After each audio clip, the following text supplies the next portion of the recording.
In today's video, I'm going to teach you how to add a graph to a tooltip in Tableau Viz in Tooltip. This is a handy technique that can enhance your data visualization by making your data more interactive and informative. So, let's dive in.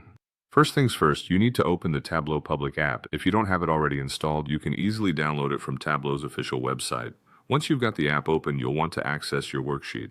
This is where all the magic happens. If you have multiple worksheets, just navigate to your desired worksheet. This is the one where you want to integrate your graph into the tooltip. Now, take a moment to select the specific sheet you want to work on. This is important because you'll be connecting this particular piece of data to your tooltip, enhancing the overall presentation of your data. After you've chosen the sheet, it's time to identify the field you want your graph to be linked to. This selection will impact how users interact with your data, offering a deeper dive into the information you're presenting. Next up, you need to click on the tooltip option, typically located in the marks card of the worksheet. This will open an editor box where you have the freedom to make adjustments to your tooltip's appearance and content. Scroll down to the bottom of this editor box for the next few steps, as this is where we will insert our visualization. Here's where it gets really exciting. Click on the Insert button that you'll find within the Tooltip editor. A drop-down menu will appear, and from this menu, you'll select the Sheet option. This action will allow you to choose any existing sheet you wish to insert into your tooltip. The sheet you select will display as a graph within the tooltip, so choose one that enhances the understanding and depth of the data you are presenting. Once you've made your selection, you'll notice an option to select any sheet you want to add. This means you have the flexibility to pick either a pre-existing sheet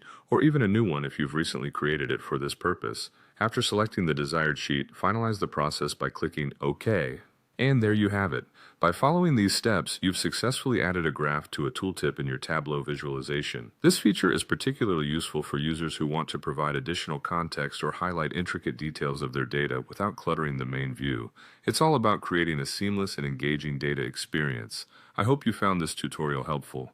Remember, practice makes perfect, so don't hesitate to experiment with different sheets and customize your tooltips to best fit your data storytelling needs. Thanks for watching, and enjoy enhancing your data visualizations with Tableau.